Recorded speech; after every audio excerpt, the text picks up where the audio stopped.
Did he ever get in touch with you once he got on? Well, yes. One year, Jay invited me to perform Summer Jam with him. I believe that was the occasion when he had Pac and I go into the studio, perform a song together, and then, let the tiny guys out. Yes. They approached Pac as soon as we arrived and said, "Yo, Lauryn Hill dissed you, Maurice you." It's accurate. Tupac had a serious problem with Jay-Z. At the time, he didn't particularly like him. Absolutely not. It would have been a completely different story, in my opinion, if Pac had been alive. Even with his wealth, Jay-Z hasn't yet achieved the success that Tupac had before the age of 25. Big Daddy Kane recently made a statement regarding Tupac and Jay-Z that no one anticipated. Let's also assume that the narrative we have been given is not entirely accurate. Kane gave Jay-Z his big break and helped put him on, as you are undoubtedly aware. That isn't even debatable. Jay was rapping in his gang cypher while freestyling, on stage as Kane's opening act. However, Kane's name began to fade from the story as Jay grew in size. This is where the situation becomes even more intriguing. Kane's remarks also relate to Tupac, because Pac was criticizing the industry, calling out phony players, and yes, making fun of Jay, while Kane was creating opportunities for Jay-Z in the East. What exactly is Kane saying then? Did he and Pac's inspire Jay-Z in other ways as well? Did he step over theirs and never look back to create his legacy? Let's dissect it. Wait. Tupac is a songwriter. Do you see what I mean? He's just not one of those lyrical MCs that spit anything. Instead, his material consists of soul-stirring words. During his Chocolate City tenure in the early 1990s, when Jay-Z was only a little known as an MC, Big Daddy Kane filled in and accompanied Jay on tour, allowing him to spit freestyles on stage while Kane changed clothes. It wasn't simply stage time either. Kane recorded multiple tracks and submitted them to major labels as part of his assistance in shopping Jay-Z's demo. Additionally, according to Kane, Jay-Z was difficult to sell since labels didn't like his style. I've heard that, while you were scouting Jay-Z around the record labels, nobody was particularly interested in signing him. Is that accurate? Yes. I wanted to say that I might not know 90 or 91. We know Jay, right? We probably recorded 4 or 5 of Jay-Z's tracks, which we then submitted to a number of other record labels. All of them were accepted. Even though those labels came and went, Kane remained confident that Jay would someday become his own. He was correct. This is where the story becomes complex, though. There is no denying Kane's impact on Jay's early fast-paced, fluid, yet aggressive flow. However, Jay-Z gave little consideration to this early relationship in his subsequent interviews, documentaries, and public statements. Jay-Z admits in his autobiography, Decoded, that he learned stagecraft and pace from Kane. However, there is only a fleeting nod and no sincere appreciation or recurrent homage. Kane became aware of this quiet. Jay's advice to "do it again, put your hands up," was also interpreted as a jab at Kane. Jay raps, and I've witnessed similar things happen to Kane. You're attempting to wild out with 3 cuts in your eyebrows. As you all know, Kane was notorious for cutting 3 lines into his eyebrows as part of his unique look. And even though Jay never verified it, Big Daddy Kane might see the phrase as a sly hint. In the late 1980s and early 1990s, Kane's trademark 3 eyebrow slits became a part of his brand. Kane's commercial fame had diminished by the late 1990s, and younger rappers had replaced him. Therefore, it seemed mocking to some when Jay, who was formerly taught by Kane and looked up to him, said that remark in a dismissive and chilly manner on Do It Again. The rumors were fueled by Angie Martinez's alleged remark on her show that it was a diss, which Kane later publicly dismissed before adding it to Jay-Z's well-known jealousy. Jay acknowledged that he kept a tight eye on Kane backstage.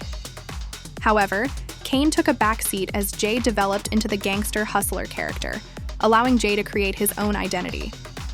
Years later, Kane questions whether Jay intentionally left him out of the picture. I recall recording with someone else and getting a record deal through a production deal, and then all of a sudden, another person on the label blew up. Here's the problem, though. Kane wasn't by himself. Tupac was stepping up at the same time that Kane was retreating, and he was already criticizing the precise types of industry games that Kane was now implying. A new generation of rappers pursuing fame, wealth, and influence replaced musicians with substance and style in Pac. Jay-Z was one name that began to surface. There were numerous stories circulating back then that Jay-Z felt intimidated by Tupac. Even though Jay was very good at wordplay, Pac had a raw presence and an untouchable it factor that most rappers just cannot impart, so he knew deep down that he couldn't equal Pac's charm. And then it came to a head.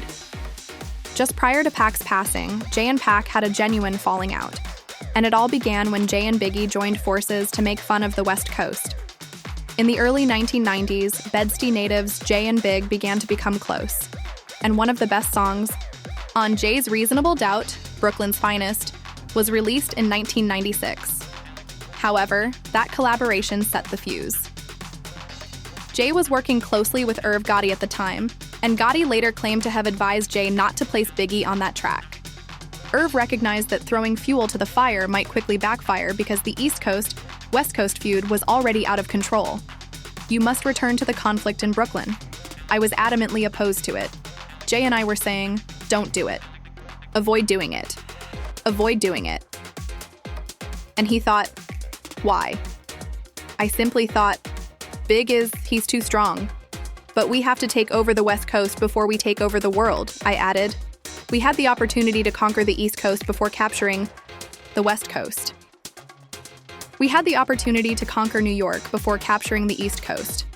You must conquer Brooklyn before we conquer New York, and all that belongs to him. In response, I said, this is not a whack. As a result, I was afraid that I could come across as this small man. You get it? Actually, Pac and Biggie had a great beginning, but in 1994, after Pac was shot 5 times during a robbery at Quad Studios, things took a bad turn. Pac felt that Biggie and Diddy were aware of the plan, but failed to alert him, which was a betrayal he would never forget. Biggie, on the other hand, consistently denied knowing anything about it. Indeed, I believe Pac is more concerned about the fact that he was informed that the individuals who had done this to him were somehow connected to Biggie, whether they were extorting him or that they intended to do this to Pac. Thus, this is one of the causes of Pac's annoyance. Pac and Biggie began publicly criticizing one another following the Quad studio shoot.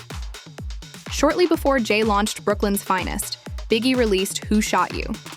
Tensions between the East and West Coast were already at an all-time high by that point. Gotti cautioned Jay against releasing his song with Biggie because of this. Nevertheless, Jay published Brooklyn's Best anyhow. And that just made matters worse since Biggie made blatant references to Pac in his song, referring to him as his son and implying that Pac and Faith Evans were involved. Then something major happened, and I thought, that's why Pac was on Jay. Because of Brooklyn's Finest. Faye most likely has 2 pops if she has twins. Jay is on the record with him if you get it. He is now like you. Jay-Z, you don't like me. Then he began to attack Jay. Pac then began shooting Jay-Z on songs like Bomb First following this. My F Friend and Second Response. Fans were waiting for Jay to respond with a full-fledged diss single by that point, but he was never given the opportunity. A few weeks later, Pac was shot dead in a Las Vegas drive-by. Here's the twist, though. Scathing, a retaliation track that Jay wrote, was purportedly a vicious diss directed against Pac. Presumably to avoid adding fuel to the fire while Pac was still alive, he never made it public. However, few people are aware that Jay actually played this song live at the Apollo following Pac's passing. DJ Clark Kent said the song was extremely nasty. Jay simply did it because he thought he needed to show something, as though he was finally letting go of a chip he had been carrying on his shoulder. It's interesting because he said, "Yo, no disrespect to the dead, but you just can't say whatever to me," before to performing the album. He did in fact perform A Trop Past. Yes. We were at the Apollo. I'll say this, if you can locate someone who was at the event and Apollo was crowded, they'll tell you that what he was saying was completely insane. When you hear something, it's one thing, but when you hear it executed, it's like, geez, it was really tough, I said to Lord Jesus. But given that Pac was already gone, why would Jay decide to perform the diss track? According to a lot of chatter, Jay was happy when Pac passed away because he was constantly scared by the legend and believed he would never be able to outshine him. According to Gene Deal, Diddy's former bodyguard, Jay was so terrified of Pac that he once wouldn't leave his hotel room in Las Vegas for a gig only because Pac and his entourage were there. According to the narrative, Jay was going to try to perform in Vegas, but Pac and his friends were already there and wouldn't let Jay-Z leave the hotel. Jay wasn't planning to leave the motel when they discovered where he was. He would have missed that performance or something similar. Do that concert, and Jay was so terrified that he would something to prove. Like he was carrying a chip on his shoulder and finally letting it out. And it's funny because before he performed the record, he was like, "Yo, no disrespect to the dead, but you just can't say whatever to me." Oh, so he actually performed A Trop Past? Yeah, we was at the Apollo. It was, I will say this, if you can find anybody who was at that show and Apollo was packed, they will tell you that it was absolutely crazy, the things he was saying. I was like, Lord Jesus, like when you hear something is one thing, but then when you hear it performed, it's like, geez, it was super tough. But why would Jay choose to perform that diss track after Pac was already gone? Well, there's been a lot of talk that Jay actually felt relieved when Pac died because he was always intimidated by him and figured he could never outshine the legend. In fact, Diddy's former bodyguard, Gene Deal, revealed that Jay was so scared of Pac that he once refused to leave his hotel room in Las Vegas for a show simply because Pac and his crew were in town. The story is that Jay was going to try to perform in Vegas, but Pac was in Vegas and him and his dudes now, and they wasn't going to let Jay-Z come out the hotel. They found out where Jay was at, and Jay wasn't going to come out the hotel. He was going to miss that performance or whatever like that, do that concert, and Jay was scared, and the Jay wasn't coming out that hotel until he got clearance. Now, a lot of fans have called Jay-Z sneaky for never directly dissing Pac while he was alive. But the truth is, Jay and his East Coast crew were constantly throwing subliminal shots, trying to provoke Pac because they knew he'd take that bait, emotionally. Rappers who were around back then say Jay was seriously jealous of Pac's charisma. No matter how nice Jay's bars were, he knew he could never match Pac's natural charm. Even Nas later hinted in an interview that Jay-Z was bitter about Pac and Biggie's success. And Jay actually told Nas he was a better rapper than both of them. Nas told Vibe we were kicking it, and he told me that he's better than Biggie. I looked at him like he was crazy. Then he really got crazy and said that Tupac and DMX were not lyricists. I told him that I disagreed with him, that Tupac was the greatest ever. Period. But that's not the only reason Jay-Z has been called a snake by fans. There's also the fact that Jay-Z stayed close to Diddy even after rumors surfaced linking Diddy to Tupac's murder. In fact, after both Pac and Biggie were gone, Diddy started publicly praising Jay, saying he was the one who filled their shoes. Bro, you filled them shoes though. You feel you came in and you know what I'm saying? So we definitely give thanks for you. You know what I'm saying? Because you definitely, came and I just know how much Big like really looked up to Jay. You know what I'm saying? They looked up